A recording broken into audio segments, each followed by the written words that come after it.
Selamat datang di channel Jinet, channel pembelajaran matematika, fisika, Excel, dan makro. Hari ini kita belajar luas permukaan bola. Kita bagi beberapa cara ya, ini cara pertama. Jadi misalnya ini ada suatu bola, dibagi beberapa segmen ya.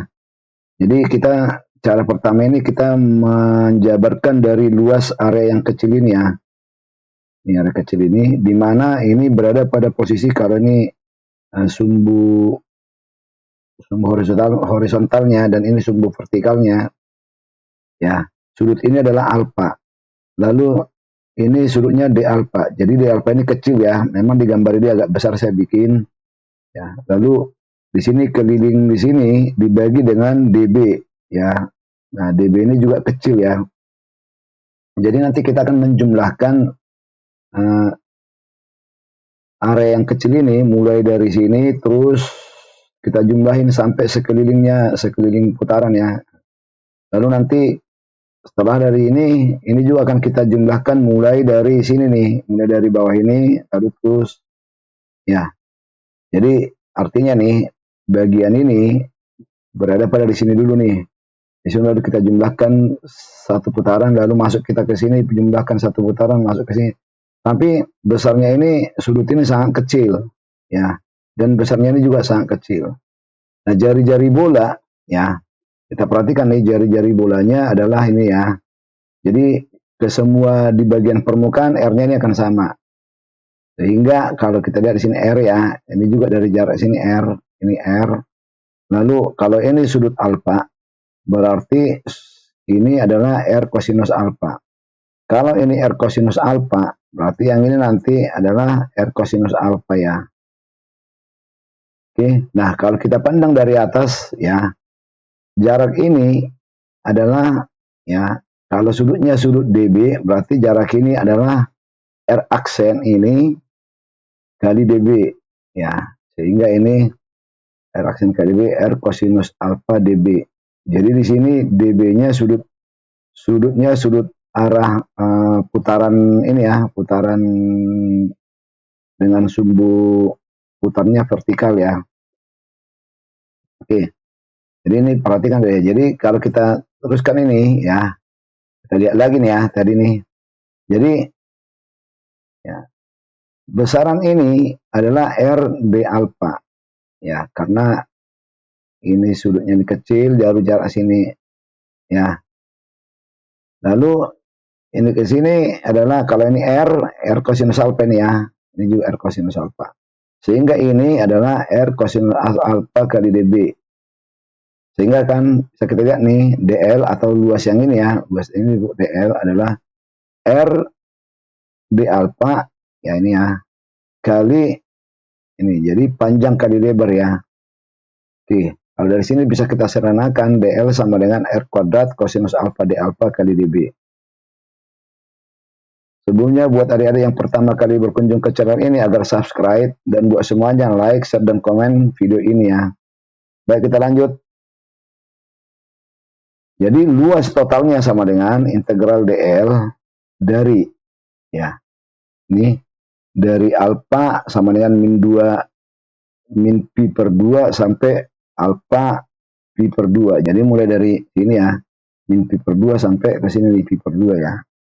Lalu ini diputar arah vertikal nih, mulai dari betanya sama dengan 0 sampai beta sama dengan 2 pi, selingkaran penuh ya.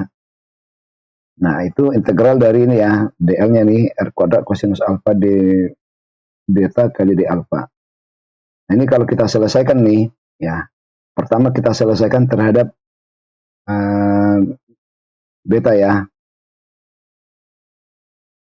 Beta ini berdiri sendiri ya, jadi bisa dibilang begini nih, R kuadrat kosinus alfa D alfa, integral D beta adalah beta ya, tambah C.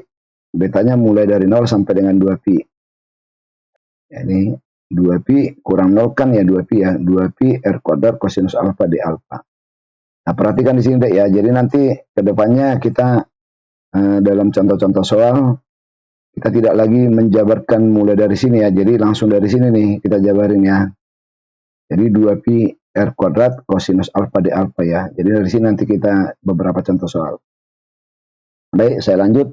Kalau nanti kita integralkan ya, hasilnya 2R kuadrat. Nah, integral dari kosinus alfa D alfa adalah sinus alfa tambah C, di mana alfanya mulai dari min pi per 2 sampai pi per 2. Oke. Nah, sinus pi per 2 adalah 1, sinus min pi per 2 adalah min 1. Jadi 1 dikurang min 1 sama dengan 2 ya. Sehingga hasilnya ya 2 pi r kuadrat kali 2 itu sama dengan 4 pi r kuadrat. Nah, jadi inilah cara menurunkan rumus luas permukaan bola. Nah, banyak hal ya adik-adik kan menghafal ya, tapi tidak tahu dari mana asal mula dari luas permukaan bola itu 4 pi r kuadrat. Baik, saya lanjut ya. Nah, ini ada contoh soal nih. Jadi misal nih ada sebuah melon ya, berbentuk bola. Diiris mendatar beberapa bagian seperti pada gambar ya. Manakah yang lebih besar? Luas permukaan irisan biru atau irisan merah? Ya.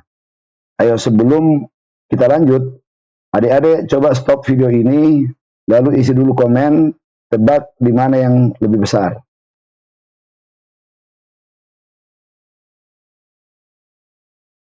Baik, saya lanjut ya. Penyelesaiannya gini ya. Jadi kalau kita lihat nih, ya sudut ini, ya jadi seolah-olah yang biru ini dimulai dari ini ya, sampai ke nanti 2pi. Mulai dari sini terus, jadi alfanya ya di sini alfa ya, alfanya adalah theta 1 sampai theta 2 ya. Sedangkan yang merah alfanya beta 1 sampai dengan beta 2 ya. Oke. Penyelesaiannya seperti ini nih, luas area biru. Kita ngerjain area biru dulu. Jadi luasnya ini ya. Jadi ini rumusnya ya. Nah ini ya, adik-adik ya. Perhatikan nih. Jadi mulai dari theta 1 sampai theta 2. Ya. Kosinus alfa D alfa. Hasilnya adalah 2 pi r kuadrat sinus mulai dari theta 1 sampai theta 2. Nah, perhatikan deh ya. Di sini sinus theta 2 berapa? Sinus theta 2 ini 4 per 10 ya. Dan sinus theta 1 2 per 10, 2 per 10. Jadi hasilnya adalah ya 2 per 5 pi r kuadrat sama dengan 40 pi karena r-nya 10 ya. Demikian juga luas area merah. Kurang lebih sama ya, persis seperti itu ya. Lalu sekarang perhatikan nih, sinus alfa dari beta 2 kurang beta 1 nih. Beta 2 ini ya, sinus alfanya berapa? 8 per 10. Jadi 8 per 10 kurang 6 per 10 ya. Hasilnya sama. Jadi ternyata luas permukaan irisan biru sama dengan luas permukaan irisan merah. Kenapa ayo? Padahal kalau melihat ini, seolah-olah ini kan lebih kecil ya. Ya, dibanding ini nih. Lebarnya udah lebih lebar ini ya. Seperti ini. Kenapa ayo? Karena ya panjang permukaan ini lebih kecil dari panjang permukaan ini. Bayangkan kalau misalnya ini kan jaraknya kan 22 ya. Kalau 8 dengan 10 panjang permukaannya kan ini. Sehingga kalau dibagi bagian yang sama, ya luas permukaan bola atau luas permukaan melon dalam hal ini akan sama ya. Baik, terima kasih, semoga bermanfaat.